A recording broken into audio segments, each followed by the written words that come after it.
सर्वमंगलमांगल्ये शिवे सर्वार्थसाधके शरण्ये त्र्यंबके गौरी नारायणी नमोस्तुते. ஓம் நமச்சிவாய. மேன்மைகள் சைவநீதி விளங்குக உலகமெல்லாம். நோயற்ற வாழ்வே குறைவற்ற செல்வம்.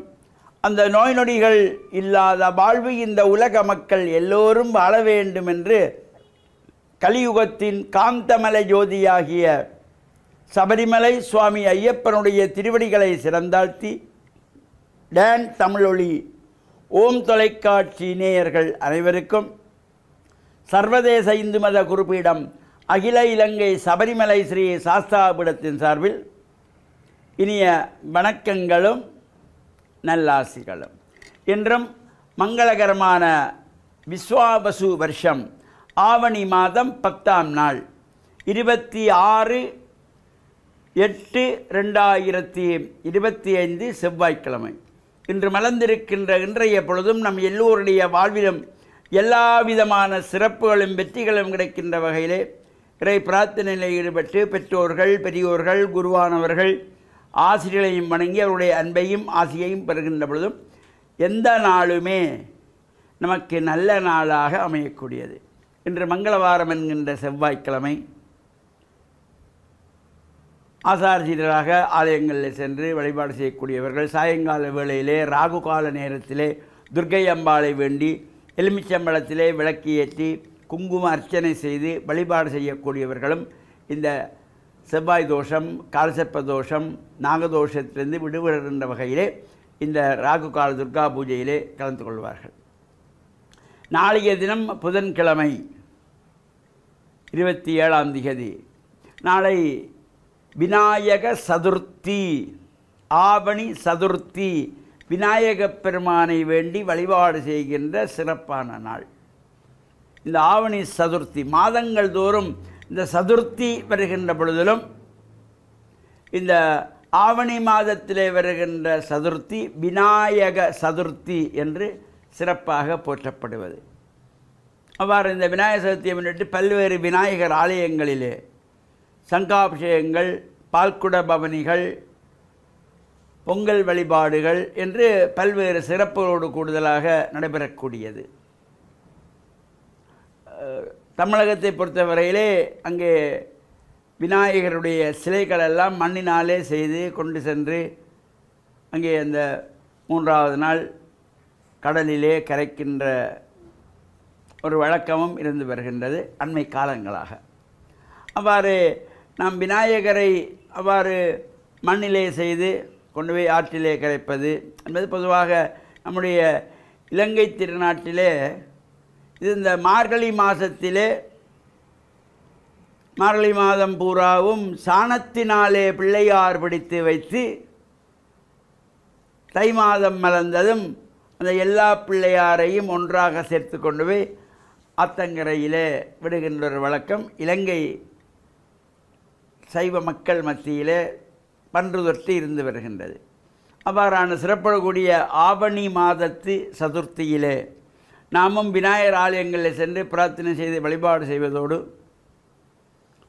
நாளைய தினம் இந்த மீன்பாடும் தேன் நாடு என்று போற்றுகின்ற கிழக்கு மாகாணம் மட்டக்களப்பு செங்கலடி ரமேஸ்புரம் ஸ்ரீ சித்திரவேலாயுத சுவாமி ஆலயத்தினுடைய கும்பாபிஷேகத்தின மணவாளக்கோல மகா சங்காபிஷேகம் நடைபெற இருக்கின்றது. சங்காபிஷேகத்தை தொடர்ந்து சித்திரவேலாயுத சுவாமி சர்வ அலங்கார பூஜிதராக வசந்த மண்டபத்திலே எழுந்தருளி அலங்கார பூஜைகள் நடைபெற்று சுவாமி உள்வீதி உலா வந்து அடியவர்களுக்கு அல்பாளித்ததும் சகல அடியார்களுக்கும் மகேஸ்வர பூஜை என்கின்ற அன்னதான பூஜை வழிபாடுகளும் நடைபெறும். அதேபோல் நாளை மறுநாள் வெள்ளிக்கிழமை 29ஆம் திகதி வெள்ளிக்கிழமை யாழ்ப்பாணத்திலே ஆனைக்கோட்டை என்கின்ற பகுதியிலே சம்பந்த பிள்ளையார் ஸ்ரீ விக்ன விநாயகர் என்கின்ற சம்பந்த பிள்ளையார் ஆலயத்தினுடைய மகோற்சவம் ஆரம்பமாகின்றது. வெள்ளிக்கிழமை. 30ஆம் திகதி சனிக்கிழமை. புத்தளம் மாவட்டம் சிலாவம் நாத்தாண்டிய ஸ்ரீ பூர்ணா புஷ்கலா சமேத ஹரிகரபுத்திர ஐயனார் தேவஸ்தானத்தினுடைய கும்பாபிஷேக தின மணவாளக்குள மகா சங்காபிஷேகம் சிறப்பாக நடைபெற்று சுவாமி வீதியுலாவும் நடைபெறுகின்றது. இவ்வாறான நிகழ்வுகள் நடைபெறுகின்ற இடங்களிலும் நாமும் சென்று அந்தந்த இடங்களிலே உள்ளவர்களெல்லாம் இந்த ஆலய வழிபாடுகளிலே சென்று பிரார்த்தனை செய்து இறை அருளை எல்லாம் பூர்ணமாக பெறுகின்ற பொழுது எல்லா விதமான சிறப்புகளும் கிடைக்கக்கூடிய வகையிலே டான் தமிழொலி ஓம் தொலைக்காட்சி நேயர்கள் அனைவருக்கும் சர்வதேச இந்து மத குறிப்பீடம் அகில இலங்கை சபரிமலை ஸ்ரீ சாஸ்தாபீடத்தின் சார்பில் நல்ல ஆசிகளை கூறிக்கொள்வதில் மனமகிழ்வு கொள்கிறோம். சர்வே ஜனாகாம் சுக்கினோ பவந்து சமஸ்த மங்களானி சந்து. சுபம்.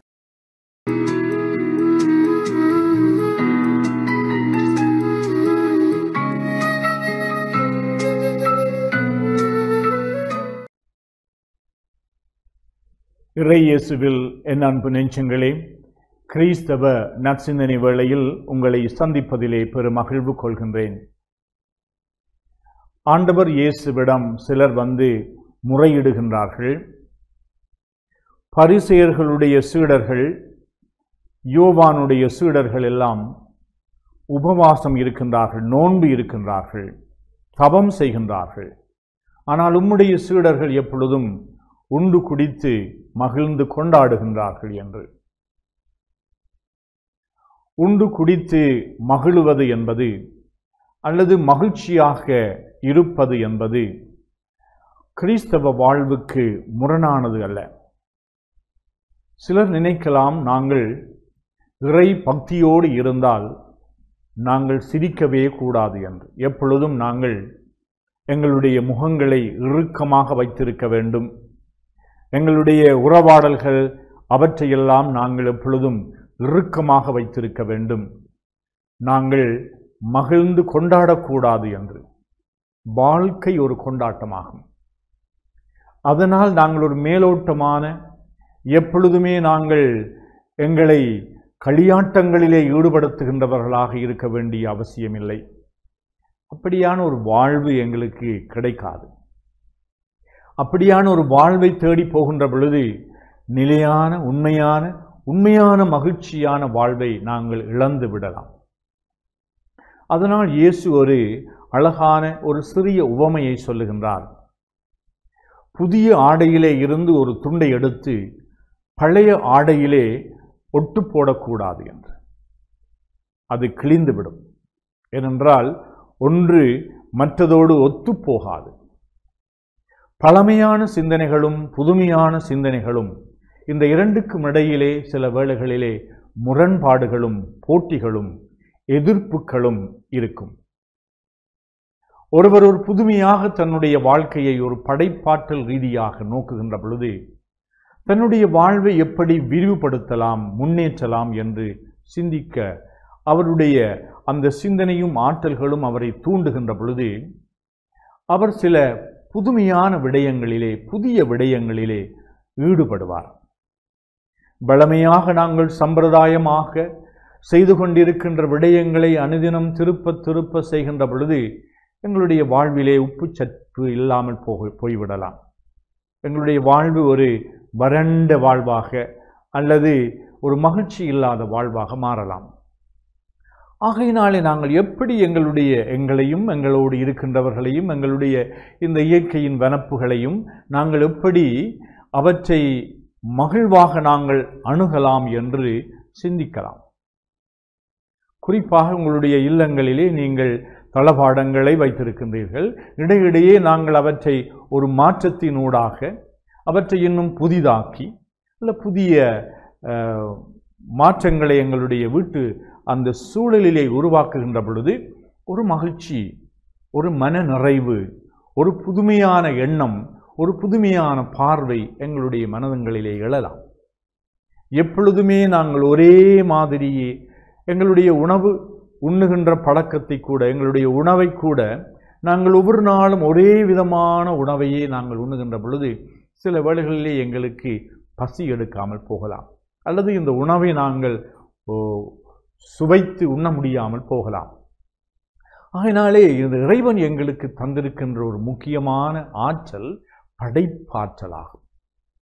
நாங்கள் வித்தியாசமாக செய்ய வேண்டும் என்பதற்காக அல்ல, அல்லது ஏதோ ஒரு புதுமையாக செய்ய வேண்டும் என்பதற்காக, ஒரு மாற்றத்தை கொண்டு வர வேண்டும் என்பதற்காக ஒரு குறுகிய மனப்பான்மையோடு அல்லது ஒரு மேலோட்டமான மனப்பான்மையோடு செய்ய வேண்டும் என்றல்ல. மாறாக நாங்கள் ஏன் இப்படி செய்யக்கூடாது என்று சிந்திக்கலாம். ஏன் இப்படி செய்தால் எங்களுடைய வாழ்க்கையிலே ஒரு மாற்றம் எழலாம், அதனால் எங்களுடைய வாழ்க்கையிலே ஒரு வளர்ச்சி ஏற்படலாம். ஒரு புதுமையான எண்ணத்தை நான் நிரூபிக்க, அதை நான் நடைமுறைப்படுத்துவதற்கு சிந்திக்கின்ற பொழுது, எத்தனிக்கின்ற பொழுது, முயற்சி எடுக்கின்ற பொழுது என்னுடைய வாழ்வு மலருகின்றது. அனுதினம் நாங்கள் எங்களுடைய வாழ்வை எப்படி மகிழ்வாக வைத்திருக்கலாம். போதும் என்ற மனம் பொன் செய்யும் என்று சொல்லுவார்கள். நாங்கள் அளவுக்கு மீறி ஆசைப்பட வேண்டும், பேராசை கொள்ள வேண்டும், அல்லது நாங்கள் ஒரு கற்பனை உலகத்திலே வாழ வேண்டும் என்பதல்ல. அனுதினம் எங்களுக்கு கிடைக்கக்கூடிய அந்த முயற்சிகள், அந்த எங்களுடைய சொத்துக்களாக இருக்கலாம், எங்களுடைய வருவாயாக இருக்கலாம், எங்களுடைய ஆற்றல்களாக இருக்கலாம், எங்களுக்கு கிடைக்கக்கூடிய அந்த சூழலிலே நாங்கள் எப்படி எங்களுடைய வாழ்வை முழுமையாக அல்லது நிறைவை நோக்கி ஒரு பயணத்தை நாங்கள் ஆற்றலாம் என்று சிந்திப்போம். இறைவன் எங்கள் ஒவ்வொருவருக்கும் படைப்பாற்றல் என்கின்ற ஆற்றலை தந்திருக்கின்றார். புதுமையாக சிந்திப்பதற்கும், புதிதாக வாழ்வதற்கும், மறுமலர்ச்சிகளை எங்களுடைய சொந்த வாழ்க்கையிலும் அடுத்தவருடைய வாழ்க்கையிலும் எங்களுடைய கூட்டு வாழ்க்கையிலும் நாங்கள் ஏற்படுத்தக்கூடியவர்களாக இருக்கின்றோம். எப்படி என்னுடைய வாழ்வை இன்னும் ஒரு மகிழ்ச்சியினுடைய பாதையிலே இட்டுச் செல்லலாம் என்று சிந்திப்போம். இறைவன் எங்கள் ஒவ்வொருவருக்கும் தம்முடைய ஆவியினுடைய கொடைகளை அருள வேண்டும். அந்த அருங்கொடைகளை நாங்கள் மிகவே ஆர்வத்தோடு அவற்றை பயன்படுத்தி பலன் பெற வேண்டும், மகிழ்வோடு வாழ வேண்டும் என்று இறைவன் உங்கள் அனைவருக்கும் அருள் கூறுவாராக. ஆமென்.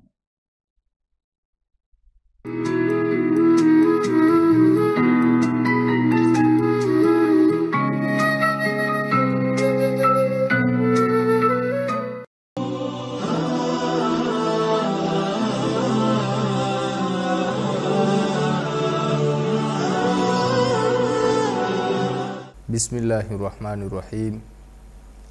Alhamdulillahi Rabbil Alameen.